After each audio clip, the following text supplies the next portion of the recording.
जहां सैलानी दूर दूर से आते हैं, कभी बर्फ की चादर में लिपटी वादियों को देखने तो कभी अमरनाथ यात्रा की शुरुआत करने। मगर 22 अप्रैल 2025 की दोपहर इसी वादी में कुछ ऐसा हुआ जिसने पूरे देश को झकझोर दिया। एक रिजॉर्ट के पास गोलियों की तड़तड़ाहट गूंज उठी।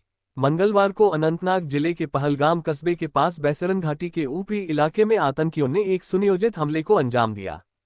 एक निजी पर्यटक रिजॉर्ट पर फायरिंग हुई, जिसमें 2 निर्दोष लोगों की मौत हो गई और कम से कम 10 लोग गंभीर रूप से घायल हुए हैं। ये वही बैसरन घाटी है जहां हर साल हजारों सैलानी गर्मियों में पहुंचते हैं।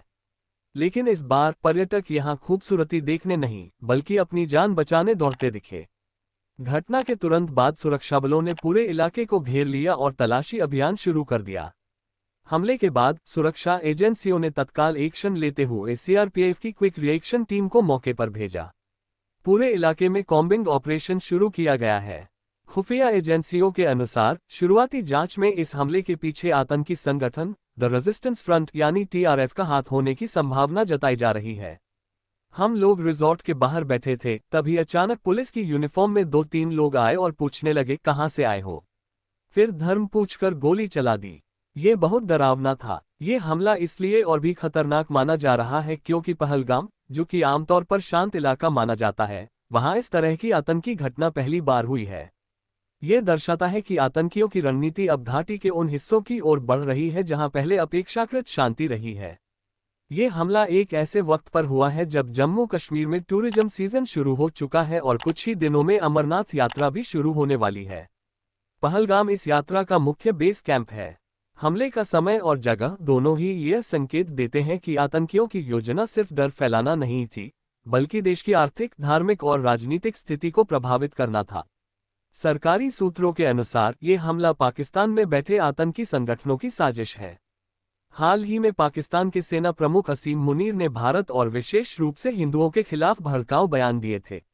माना जा रहा है कि यह हमला उसी बयान के बाद की एक कड़ी है। टीआरएफ आतंकी संगठन, जो लश्कर-ए-तैयबा का ही एक फ्रंट है, अब जम्मू कश्मीर में नए सिरे से सक्रिय हो रहा है। सुरक्षा बलों के मुताबिक आतंकियों को पाकिस्तान से निर्देश मिल रहे हैं और उनकी रणनीति अब धार्मिक आधार पर टारगेट करने की हो गई है। सवाल यह उठता है कि अगर आतंकी पुलिस की यूनिफॉर्म में थे तो क्या सुरक्षा में सेंध लग चुकी है? क्या खुफिया एजेंसियों को इस हमले की भनक नहीं लगी? और अगर नहीं लगी तो क्यों नहीं? ये बहुत ही गंभीर स्थिति है। अमरनाथ यात्रा कुछ ही दिनों में शुरू होनी है और पहलगाम ही इसका बेस कैंप है। आतंकियों का ये हमला आने वाले दिनों में और बड़े खतरे की ओर इशारा कर सकता है।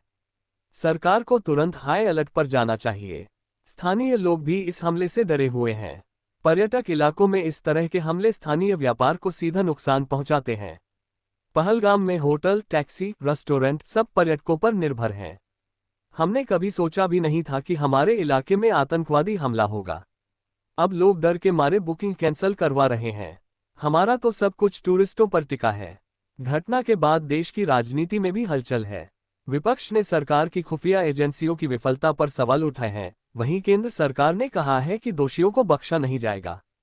हमले के समय प्रधानमंत्री नरेंद्र मोदी सऊदी अरब के दौरे पर थे। आतंकियों ने इसे एक रणनीतिक समय पर अंजाम दिया ताकि अंतर्राष्ट्रीय स्तर पर भारत की छवि को चोट पहुंचाई जा सके और देश के अंदर डर और अस्थिरता फैलाई जा सके।